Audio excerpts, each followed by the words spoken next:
You're listening to Rock-N-Sexxxy UnCensored, bringing you the cutting edge of the entertainment world weekly, hosted by Lynn.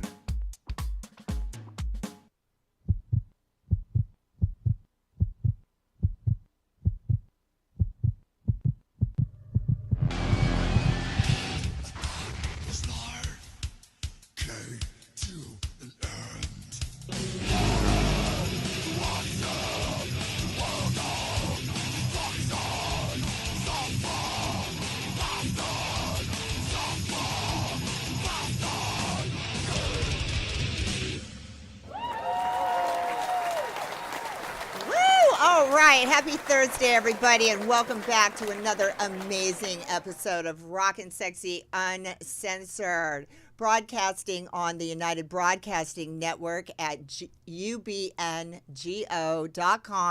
Channel 1, and live streaming on our blog weekly at rocknSexxxyUncensored.com. I'm your host, Lynn, and joining me tonight is Joe Williamson. Hey, Amber, thank you so much, and you look absolutely stunning tonight. Oh, thank you, Joe, and thank you for joining us in the house.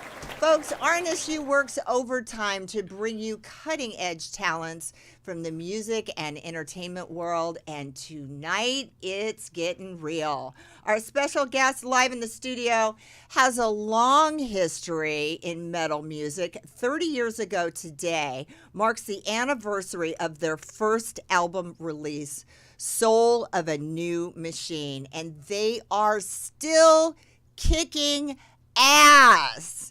With 10 album releases to date through the years, there have some very significant changes in the member lineup.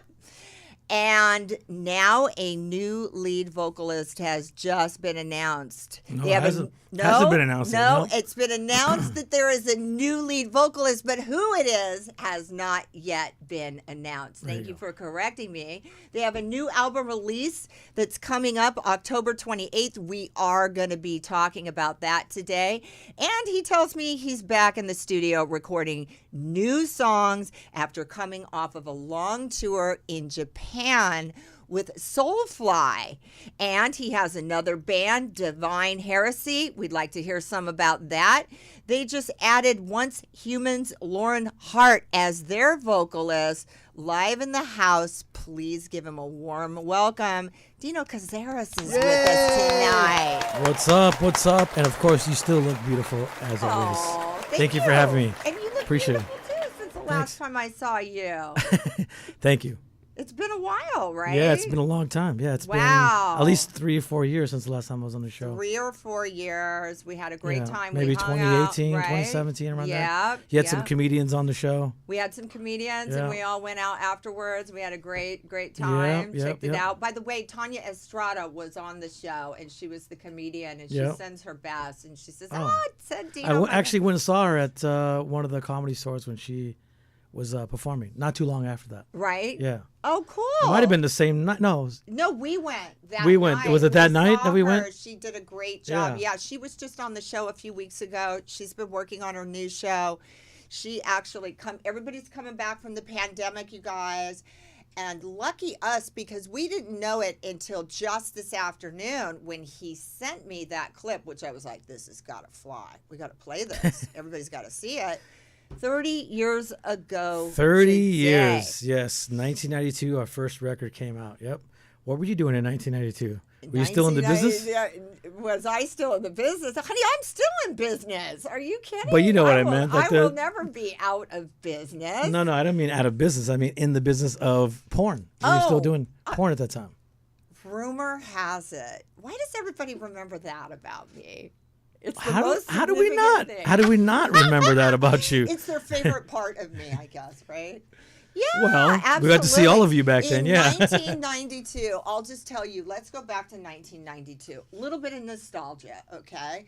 Because we want to talk about the band, and I want to go back to the roots, okay? Let's go back to the roots. In 1992, when that record came out, I was still working at a record store on Hollywood Boulevard called The Rock Shop.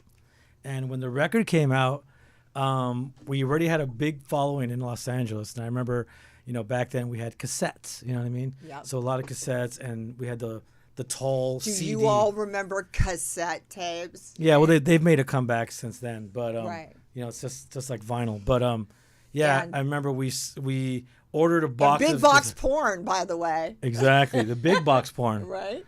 And so we ordered a whole box. I don't know, it was like 100 and something cassettes, and we sold them all the first day because all of our friends and fans came over and bought the cassettes. So that's in 1992. So in 1992, just to give you guys a little thing, in 1992, I was, I think, on the cover of Penthouse magazine. Mm-hmm. I was in Penthouse magazine. It was the band. Your band had been out already for 3 years, Yeah. but this was their first album release, right? Yeah. I had already been, you know, a Lifetime Achievement Award in the adult industry. I was out on the road touring and dancing with my live Gentlemen's Club show. And it was just a different time in the world. I remember we had all kind of survived the 80s, right? The 80s were a wild time. We were like a breed amongst ourselves. And I think everybody's hair was going from this like burnt off, ratted, you know, metal, whatever. And now we're all coming into the 90s. And then it started to change. Music started to evolve at that time too, remember? It Yeah. started getting grunge. Yeah, and at the record store where I was working at, we would have porn nights in the record store because one of the guys knew. I don't remember his name. He passed away. Black guy. They call him Sticks. Oh, I think I remember him. I don't remember his name, but one of the guys who worked there knew him, and so he would bring girls, and like about 5 or 6 girls, and they would dance. We'd move all the records out of the way. We made this whole floor, and so they would come and dance, and all these guys, you know, would come in with their cameras and their money and just give them tips, and they would make a lot of money doing that. And we would charge like, I don't know, $10 to get in, and then the girls would just dance. You could touch them and stuff. And like it was that. right on the. It was right It on was the right on- floor. It was yeah, like, we you would- know we- what? we I would think close I it was up. There. You might have. I might have been. We would close the door and we would like put curtains up so you couldn't see in.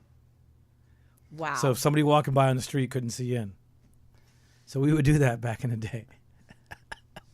So let's go back to its roots. Which one? 1989. No, we actually okay. Fear Factory. Okay, if you're go looking back at to its roots. if you're talk looking at about Wi- it from the inception. if you're looking at Wikipedia, 1989 is wrong. It's 1990. October 1990.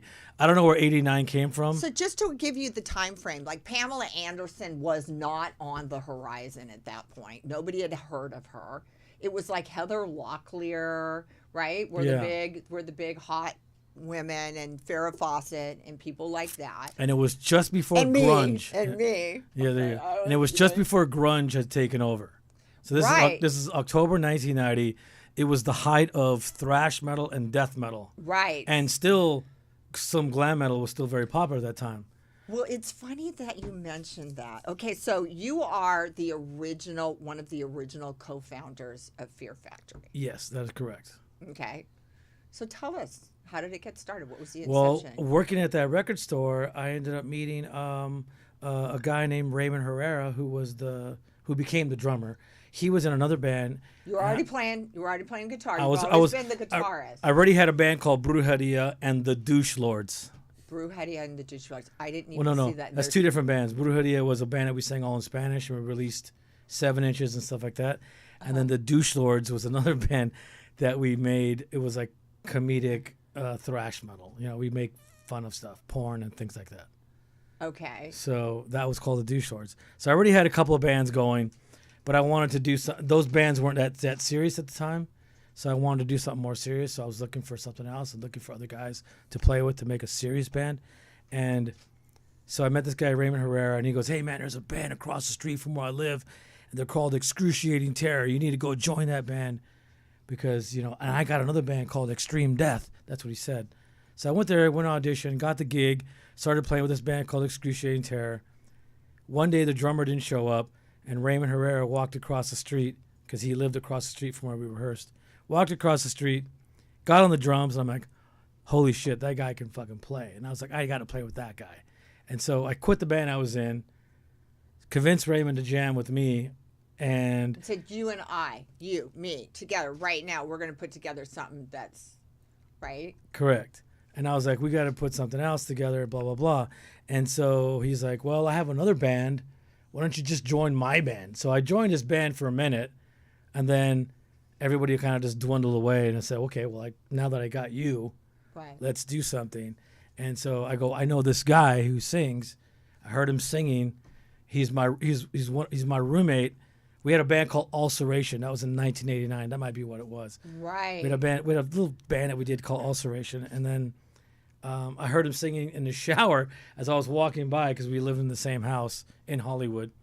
And I was like, wow, I got to And those were the days.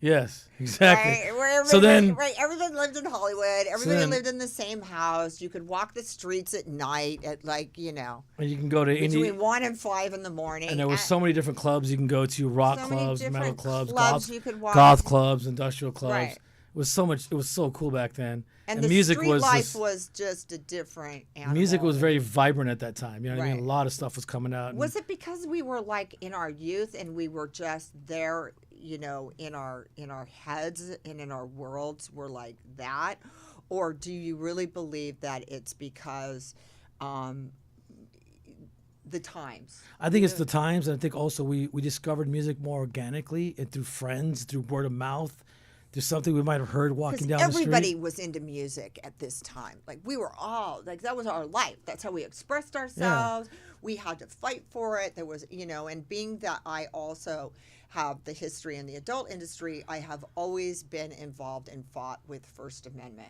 And back then, remember when they were trying to shut Ozzy Osbourne down? And everybody, Two Live Crew. He was talking about it, Two Live Crew, the devil music, shut it down. The kids are causing all this. Tipper Gore. Right? Tipper Gore. Well, I was on the cover. Donahue had a lot of talk shows about that. I was the cover on Tipper Gore's book that said Raising PG Children in an X-Rated World. And we actually hit her with trademark infringement, just so everybody knows. Because I've always been a little business bitch. So you've always had a lot of different so she came lawsuits out and she and stuff like that. used the picture of me from Amber Aroused, the movie where I did the robot. Well, you were very popular back then. I can see why a lot of people want to go after you. Yeah, and so here's what happened. She put the cover of my movie on her book, and then she insulted porn and gave all these warnings against it and all this stuff. And I was like, okay, so you're saying how we should be banned and, all of this. Well, you know how all those politicians. And you are infringing on my trademark, bitch. Yeah. Okay. And, we do that daily, and by the we're way. going to sue you for that. And they were like, oh. So we got an apology. And, and this was right when her husband was running for, office and all this shit. Yeah. So But you got to realize all those politicians have always used those kind of things as. Yeah, because it's always a double-headed snake. They always want to instill fear in you, Bill Margold said it perfectly. He said, here are the people who will jerk off with you with one hand while they ostracize you with their mouths. You know what I mean? And they'll be like, and that's what they're doing. And I'm okay with whether you accept or reject, whether it's music or adult, you always have a choice. You don't have to listen to his music. You do not have to watch my movies. You don't have to subscribe to something that doesn't work for you. But those politicians and those Tipper Gore and the PMRC and all that stuff, that actually made the music more exciting. You wanted it more. Kids wanted the music more. They wanted to see. It more. People the more wanted they it were more. warned Exactly. about it, right? It's like your parents saying you can't do something. You're like, fuck it, I'm going to do it. You know I'm going to do it back then because it was all so, the parents were from the 50s. Like, it backfired because if it said parental advisory sticker on your CD, it actually backfired. It made people want to get it more because then, they're like, I can't have this. Oh, I got to have it, Okay, so here's this. Let's talk about how you developed or envisioned your unique sound for the band Fear Factory. Okay. It's often described as industrial metal, alternative metal, and we just started the conversation, so let's just get to the point. Well, how is it different? What is the difference? Heavy metal, you just went through all these different kinds. There's so many subgenres, death. What is different about yours, and what makes it different? What is like what I was saying, like in 1990, there was so much music that was being combined and crossbreeding with each other, and that's one of the things why it was a very exciting time too, because so many new artists were coming out. MTV had alternative, what was it called, 120 Minutes or something like that, where they played alternative music, stuff that people never heard of. Early Ministry, The Cure, all those bands like that. And just people were starting to mix music together, and that was really cool. And so me working in a record store, and my singer working in a record store, actually my drummer working in a record store. We all worked in a record store, so we all listened to so much different stuff. It was kind of like our job to be knowledgeable of all the different types of music. Did you set out to make it industrial metal, or Yeah. did you say, I want my music to have this certain blend? Well, we wanted to combine everything together that we all liked, music that we all liked. So there was like a lot of melodic in Fear Factory. There was a lot of brutality, really heavy stuff, death metal stuff, grindcore stuff. And then we threw all the electronic elements on top of it and made it more industrial with those elements like Ministry and Nine Inch Nails were doing back in the day. And just combined all that, and that's kind of like how we became. I don't who think we Nine were. Inch Nails had really kind of made it though yet, had it in the early 90s? They didn't Well, come out to the mid, right? With The Pretty Hate Machine. I'm not sure what year that came out, but it's probably around that same time. around that same time, where yeah. they were just starting to really push the envelope with music. And what, Yeah, it but was what I before was they gonna hit ask big. you is, you had a lot of changes in your member lineup. Do you think that started to shape adding and pulling out certain people? It often does with a lot of bands. I mean, look at Van Halen when they pulled out their singer. David. Yeah, but they got bigger with Sammy Hagar. They got bigger with Sammy Hagar, but the sound did change. It really did, and I love them both. But that's the Van Halen brothers. Those are the guys. They steered that ship, and whatever direction they wanted to go on, that's what they did. You know what I mean? Right, right. And is that what you wanted to do with your? Yeah. Well, when it came to the music, at the in the beginning, it was maybe a combination of me and a drummer, but then later on, when he was out of the band, I just started writing stuff with drum programs. I was just making the music myself. Me and. But you already knew which way you wanted. I already knew. We already had created a style, and by that time, we already had our style. So now it was just following our unique formula that we blended stuff with, and just kept going with that. Okay, so let's talk about your first album release, because you are with your drummer at this point. This is your first big album, all right? And so 30 years ago, you have your first album release, and it's called Soul of a New Machine. Correct. That's the birth of the band. It hits, right? No. It doesn't. It doesn't hit. Doesn't hit. Not at all. Because it was new, and people didn't really know how to react to it, because they didn't know what genre to put us in, because we were such a mix. So they threw us in with this death metal genre, but we kind of really didn't belong there. Right. But I mean, we loved that type of music, and we didn't care at the time where they put us in, but just as an industry standard, they just didn't know where to throw us.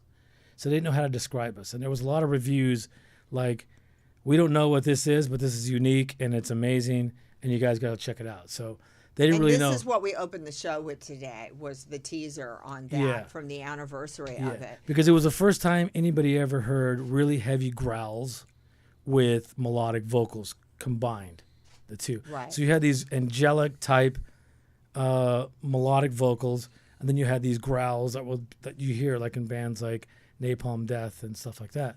So that alone was enough to like really throw people off, because some what they call elitists or gatekeepers, as they call them now, they were like, what the hell, they singing fucking melodic shit in this fucking death metal style music, So a lot of people didn't really get it. Right. So it took a minute before people really got it, but when they finally got it on the second album, that's when things blew up. So the second album. Yeah. And what's the title of the second album? Demanufacture. Demanufacture. Yeah.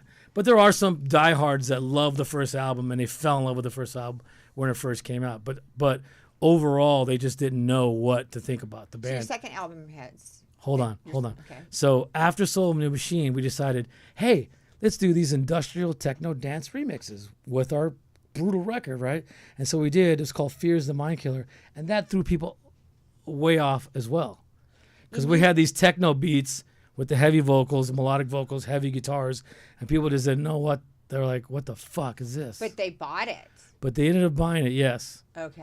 And they ended up liking that too eventually, right? And then when Demanufacture hit in 1995, then it took us to the stratosphere, and we didn't know how to react to it, because people were chasing us down the street, girls were following us. It was just a whole different But ballgame. isn't that what you become a? Yeah, but you know, we were struggling on the first album doing small tours. Like he was mentioned earlier that, you know, we were in an RV and of the headlining band's bus drives by and it knocks the RV door off. So we didn't have a door. Oh, the headlining bus. And that was in the wintertime. That was in the winter. That was could freezing. be a gift, like of the beach, and you get sand kicked in your face, like they're in their little RV, right? And they're this new band, and all of a sudden the headlining band's bus comes by, and knocks the door off. Nice, shiny tour bus coming by. We're in a raggedy old RV, barely hanging on its last legs. Did you have to put like a plastic? What did you put on the door after Well, the door luckily ripped my off? brother was with us, and he's very creative, and he ended up somehow, you know, putting it back together, and the door kind of stayed on, you know, but it was shaky. It was like going to fly off any minute. Dead of winter. Yeah. But those were the days, guys. Those were the days. Those were the days when you're a little rattly RV and you're a band and you're just making it and you're just like, wow, and you got to get to the next gig. And Yeah, some of my most memorable times is in a van and an RV, you know, touring that way. You know what I mean? But so we were, you know, struggling at doing that. club tours So at we were this struggling at time, that right? time. Nobody knew who we were. Nobody gave a shit, right? And then the second album hit, and it was like a whole different thing. It was just wow. I would have kept the RV just for like and put it in my yard. Or at least keep the something. door. Yeah. You know what I mean? Keep the door and put it on your wall. I remember when we graduated to a bus, we're like, oh my God, yeah. You know, like we thought we made it just because we were in a bus.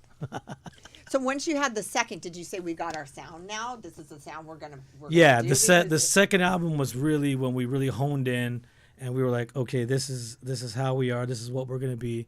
You know, because the first album had 17 songs on it. We didn't know. Right. We just like threw every song that we had, almost every song that we had on the first record, and it was just like a collage of all this stuff. And it was like we realized that it was just too many songs, right?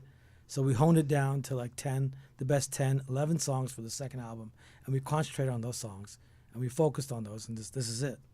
And we met a guy named Reese Fulber, who is in a band called Frontline Assembly. He does, he's really good with electronic music and stuff like that, industrial. And he came in and he layered all our music with all these killer samples and killer sounds and keyboards and all kinds of stuff, and it really propelled us to a whole new level musically. So out of all the albums you've done, out of all the songs you've released, what is your favorite? Like if you All of say them. All of this is what I want my fans, if you want to see what my best is. Start from the beginning and work your way to the top. Work your way to the top and Yeah. then you decide because Yeah. art is Yeah, because it's very personal. Yeah, because if you go to our first record, you're going to see the beginning of the band, and sometimes that's very exciting Right. because you can see the band developing. You can hear the band developing. Then the second one of record. the things I know about you, and this is the one thing that I've always been impressed by, is your work ethics. Like you work hard, and the quality that you put into everything you release, it's high quality. All beautiful, the videos, the work, the lighting, the music, the sound quality, everything. Even today when we did the little, thing, the little tribute. And that's just we put together with our phone. Yeah, but you know what I'm saying, Yeah. though. You've always cared about what you're giving to your fans, and I think that's where the longevity comes in, because you can be a great band. You can be a talented band. You can get a hit. You can have a run. But to really be legendary and to have that kind of longevity that a band like this has, you got to be putting out. You got to put the work in, and that doesn't guarantee you that you're going to be here 30 years later. Yeah. Right? Sometimes it doesn't. It takes a lot of work, because I can attest to that, guys. I think it goes back to my childhood of just being a fan of music. My mother, my father, my brothers and sisters that turned me on to all different types of music, and just falling in love with it. You know what I mean? And then when I realized at 9 years old that this is what I wanted to do, this was going to be my career, I focused on it and I never stopped, and it's still there. It's like you get all these ideas in your head musically, and you just want to get them out all the time. It's just like your job. You have to concentrate and you have to figure out what you're going to be talking about every day. I think he's still stuck on my porn. No, I didn't say that. I said talking. I said tell by the talking. way his face kind of turned a I little say bit. talking. So I said now talking. that I've got you over a barrel, so let's talk about this. So here we are. Yeah. 2022 just came out of a pandemic. Yeah. You got a new album. We have a coming record. out. We have a record coming out October 28th. Yep. Okay. You got a new vocalist. Now this is hold on. This is a remix of the record that we just put out a year ago. It was called Aggression Continuum, and so this is the because obviously during hold on, this is because during COVID, right, we couldn't really get together and write or nothing like that. So I decided to contact a bunch of DJs. You can still get together on Zoom. We did everything on Zoom. Yeah, but that's how I did the remixes record, with contacting all the DJs and stuff like that. So we decided to do that. I thought it was a great idea to do that because we hadn't done one since 1997. Okay. Was the last time we released a remix album. So I was like, let's do it. This is the perfect time to do it. You know what I mean? So we had a lot of downtime. And so I reached out to a bunch of DJs, DJ Zardonic, Reese Fulber, Blush Response, Turbo Slash, Rob G, Duality. I'm sorry, Dualized. And that was it. Yeah. So we reached out to those guys and they did remix it. It was great. And it's called Recoded. Recoded, yes. Okay, there's a song on it that we have that we want to play for the fans today. What? It's called Recode. Okay, that's from the album. It's not from the remix album. Okay, it's not from the album. It's not from the remix. No, it's from the album, but not the remix album. Oh, really? So Recode is the first track that opens up the album Aggression Continuum. And then you went with Recoded? Yeah, Recoded because Hey, I didn't even know that. I didn't even get that. Yeah. Wow, that's sneaky. So you want to set this up for the fans so they can get a little taste of what Fear Factory is up to now? Well, Recode is the first track, opening track from the album Aggression Continuum, and it's basically our minds, being recoded to think a certain way and be a certain way. Let's take a listen.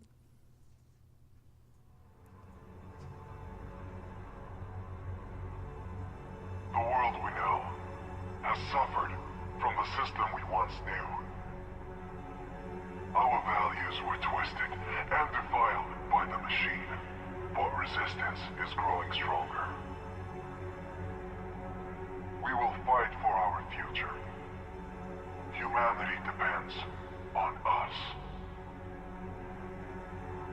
Do not let our enemy prevail. If you are listening to this, you are the resistance.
Guys, that's Recode off of the album Aggression Continuum, and it's Fear Factory. And joining us live in the house today is Dino Cazares. Yes. So tell us about where we can get this. Where can the fans get it? Well, you can get it on obviously YouTube. You go to the Fear Factory YouTube channel. You can see all the videos that we have out.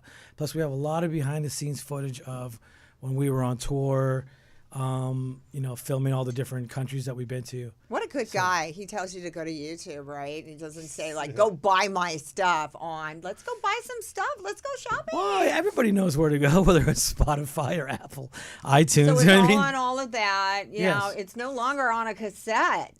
We're not doing we cassettes did release anymore. limited amount of cassettes. We did. Did yeah. you? Yeah, Did you do I a think vinyl about press 5,000. on any of Yep. the because I know a lot of bands that we've had on are going back to the vinyl press to even have like collectors on it. Yeah, well, we did. Well, on this record, we put out vinyl, of course, limited amount, and we did so many different colors of vinyl. And then we went back and we released Sullivan the Machine, the 30-year-old record, and we put that on vinyl with a collage of a bunch of old pictures from when we first started. Taking pictures in front of our apartment, stuff like that. So who's the vocalist on this? Who's singing? On this record is the original singer, but and the name. And then the new one that's not gonna come out till 2023 is a different guy. And you're not gonna tell us who it is. It's top secret. Not even for a lap dance. For a lap dance? From who? From who? From me. No, from Joe. Well, I was hoping it was Mr. Sweet over here. Mr. Sweet, right? I'm only kidding. Coming over to do that lap dance. Yeah. You won't say. You look. Well, you give us a hint. You want to say, give us this hint. This Give is us a hint. Rock-N-Sexxxy, UnCensored. Give us a hint. Don't censor us. He's really good. He's really good. Yeah, that's. Do we know him? Do we know him from another band? It could be, maybe. I like to give unknowns a shot, to be honest with you. Okay, so that's fair enough. So it's not going to be like Because whatever. if I got a guy from another band that was big, which worked with Van Halen, but then it would bring. So even then this it was, music it is would bring going his to sound. be this music that you're watching right now is going to be sang by a new singer. And when you guys hit the road, when are you going back on tour? Into February 2023, it's Fear Factory, Static X, Mushroom And Head. who's singing? For which band? For which band? For Fear Factory. Who's going to be doing the vocals on all this music? If you're Well, I not was gonna hoping announce you your would. I was hoping you singer? would. Do you need a female? I was hoping you would. I'd love that. There you go. Beautiful voice. I'll do it. I'm like that. I'll I'm do it. sure. I don't even care if I sound like shit. I'll you just don't. be out You there sound like, great. Exactly. Right? You look good, at least doing it. right? Is it a female? No. That's another We already band. know everybody knows it's a male already. Okay, everybody knows it's a male. So, but he will be present on the new tour, which starts in February of 2023. That is correct. Okay, That so is correct. before Now, and you're in the studio right now working on some new tracks. That is for correct. Fear Factory. That is correct. right. That And is your correct. other band, do you want to Divine talk Heresy. about Divine Heresy? Divine Heresy, we have a female singer. Her name is Lauren Hart. Okay, so we will divulge that Lauren Hart Is the new vocalist of Divine Heresy. from Once Human. She was in a band called Once Human. She's still in the. I think, if the band still exists, she's still in the band. Yeah, I'm not sure if it still exists or not, but Okay. that's up to her. And so, which band is touring, and where can the fans go? 'Cause Well, the we want- first band you're probably going to see is Fear Factory, which will be next year, 2023. I love Fear Factory. Why are we like spreading ourselves so thin and we're going into all these other things? That's like being an actor and being two different actors. You know, I could be Tom Cruise and Amber Lynn.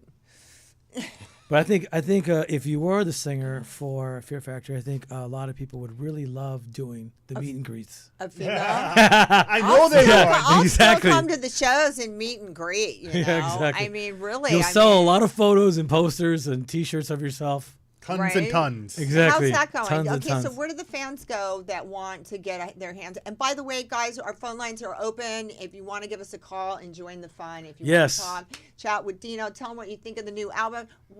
You know, whatever. Who is this vocalist?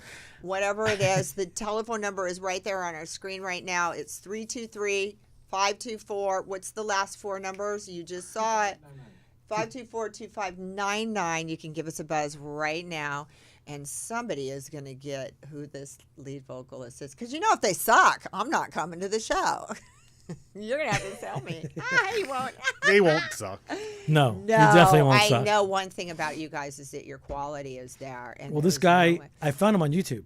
Oh, you did? Yeah, kind of like the Journey thing. What Yeah. was he Do singing? you remember Journey when they found their guy? Yeah. He was in the Philippines in a cover band. Oh, so you were just like cruising YouTube and you said, what was he saying? I like the way he said cruising Go to YouTube. YouTube. Cruising YouTube. It's like You're cruising cruising porn. YouTube and you say, hey, let's get this, right? Well, I audition a lot of singers. Well, So and a how lot do of you- singers. How do you handle, like, I'm going to go with Fear Factory, I'm going to go, people just call up and say, I want to book this band, and you're just out there. Yes. You just spent, what, a year on tour with Soulfly? Pretty much, yes. You were in Japan? Yes. What was that The like? last show we just played was in Japan with Soulfly, and that was amazing. Tell us about like I working said, with we were them. the first. It's two brothers, right? Yeah. Max Well, no. and- Soulfly is just Max Cavalera and Mike Leone, myself, and his son Zion Cavalera. Okay. That is cool that father and son could play together. which Oh, is really that's cool. awesome. Yeah, it's really cool. Wow. He's a killer drummer. Mike Leone's a badass bassist. and- So I thought you spent a year on tour with them, and then I you did. went through Brazil and Mexico. Is that another band? That's another band. That's the Cavalera brothers. That's Igor and Max Cavalera. Oh, so they have another band together as brothers, as a group. Yes, and they have a band called Cavalera Conspiracy. But what we were doing was I call it And the you Cavalera have brothers. time to like go on collaborate and go on the road with this? Well, when those guys, because those guys are those guys are legends, right? They Yeah. started a band back in the '80s called Sepultura. right. And that's if who they you- call me and say, "Yo, we need you to come out here and tour," I'm gonna go. Well, you're a legend too. We gotta have them I know, on the but show. still, You like gotta these, hook us up. I've known these guys since 1991. Yeah. And the chance of getting to play with the two brothers and go out there and play a Sepultura record in its entirety, Roots record, and do it across Mexico all the way down to Brazil. and It then was like, you I'm not get, gonna pass up like, that the- opportunity. right? And that's like you get like the crowds that come out in Mexico and Brazil. The too, the right? Latino That crowd, They the support- Hispanic crowd, whatever you want to call them, they're just extremely passionate. extremely passionate and just loyal, and man, they will show up, pandemic or not. They're gonna show. I'm sure you had some very Latino passionate lovers in the day. Of course, yeah. I've got some Latino. You want to add another in one to your me. roster? Yeah, every chance I get by injection. Anyways, just joking aside, but You gotta just get going one all too, just right? going out there was amazing. I mean, those guys are, especially when we got to Brazil, those guys are massive. So how are people signing up for the tour now? The tour goes back in February. That's still a few months away. So you're kicking it right now. I'm not necessarily kicking it. No, You're we're working working on- hard in the studio. Yeah. and you are dividing your time between Fear Factory, new stuff coming out. So you're going to have 2 new albums coming out in the new year. Well, at You wanna least tell us the singles at least will be coming out within the new year. Yeah. Okay. Yeah. And then you got to shoot the music videos. All the above. Yep. all of the above. above. So you're a Yeah. busy guy. Yep. What are you doing with your personal life now? What's going on? Anything? You ever been- Which part? Which part of my I don't personal know. life? How are you? What's happening, guys? My personal life Fans is- want to know. My personal life is my business life. It's all right? it's all blended together. I know. I'm the same way, and I literally go home to feed the dog, and he gets whatever extra attention I have, and then I'm back in the studio or working or shooting a movie or doing whatever it is I'm doing next, because we just stay going. Yeah, that's pretty much how it is for me. It's just work in the studio right now. Right. Yeah, I got to get stuff out. I got to get prepared for next year, because next year is going to be a busy year. Yeah.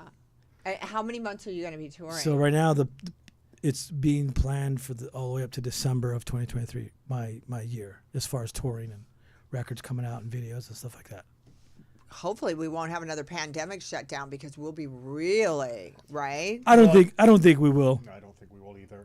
Monkeypox. I don't think the world is ready for another thing like that. No way. Monkeypox, please don't even mention that. That's just scary. I can't even go to the gym anymore now, because I'm like, when I go into the gym, I'm like, what's going to happen? Am I going to be walking out of here with some, the way they look too when they show them on the news?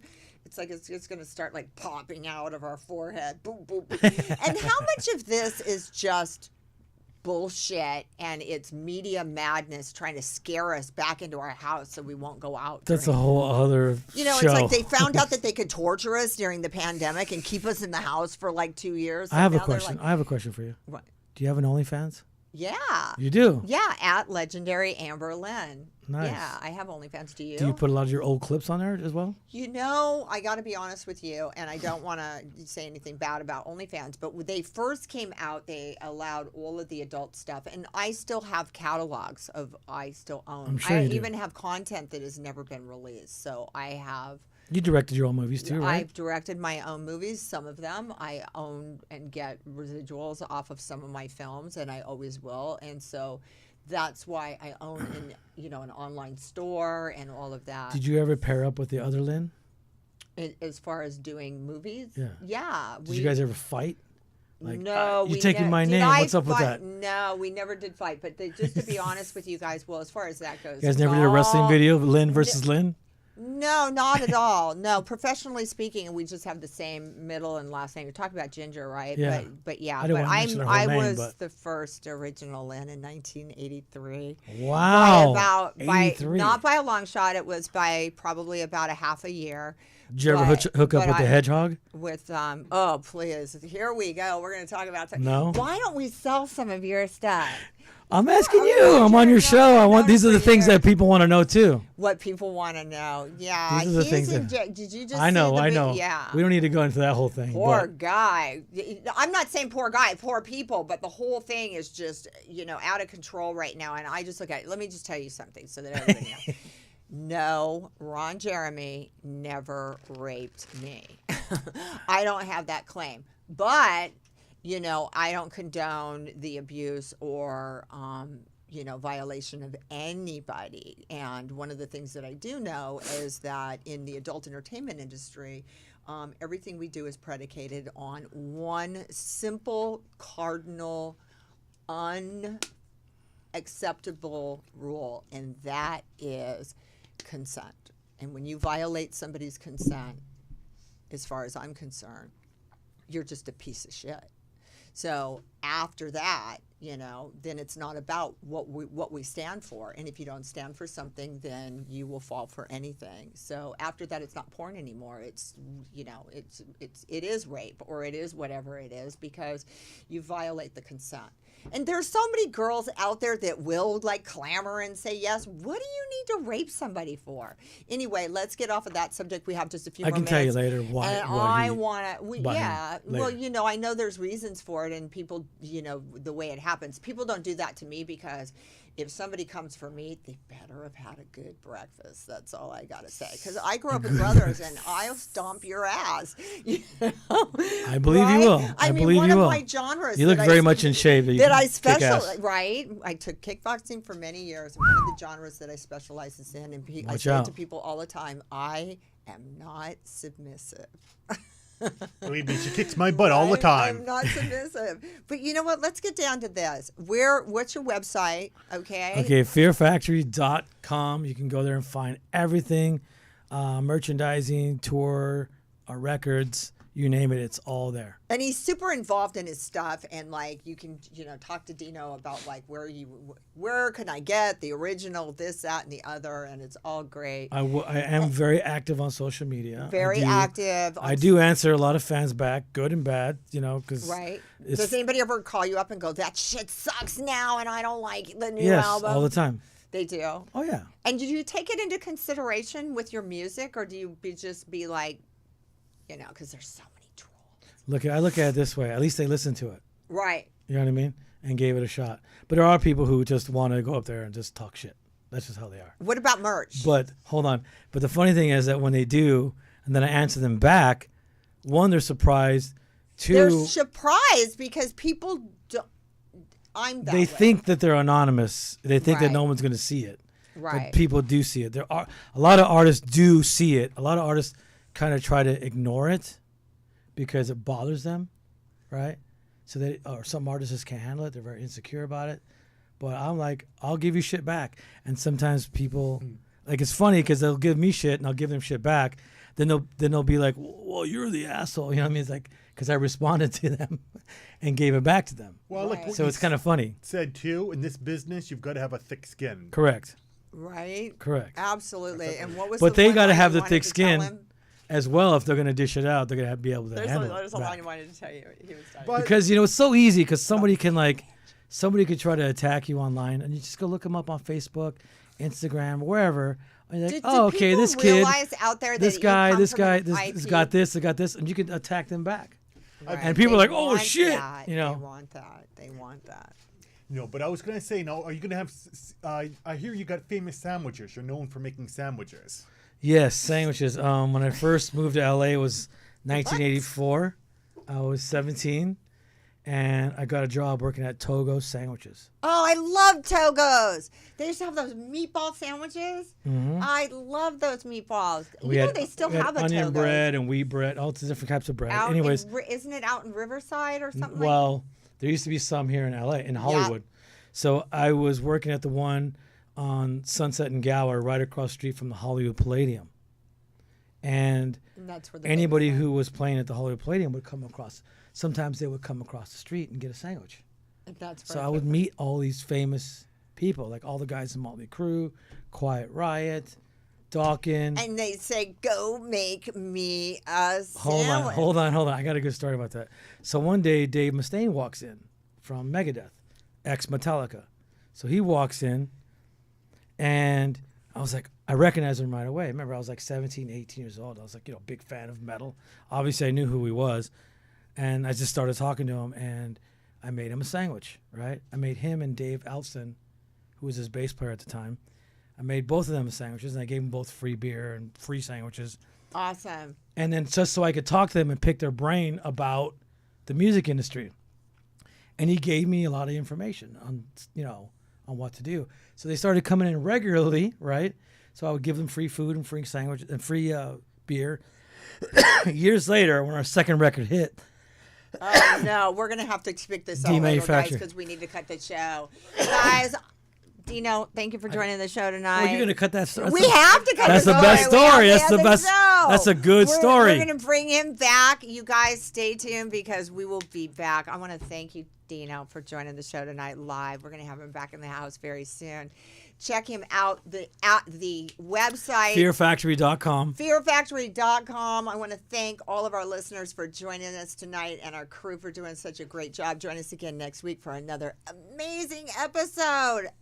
Rock-N-Sexxy Uncensored. Have a great week, everybody.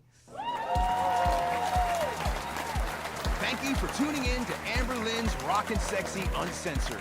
Available on rockandSexxyUncensored.com. Don't forget to hit us up on all your favorite social media links and tune in next week for another amazing episode of Rock-N-Sexxy Uncensored.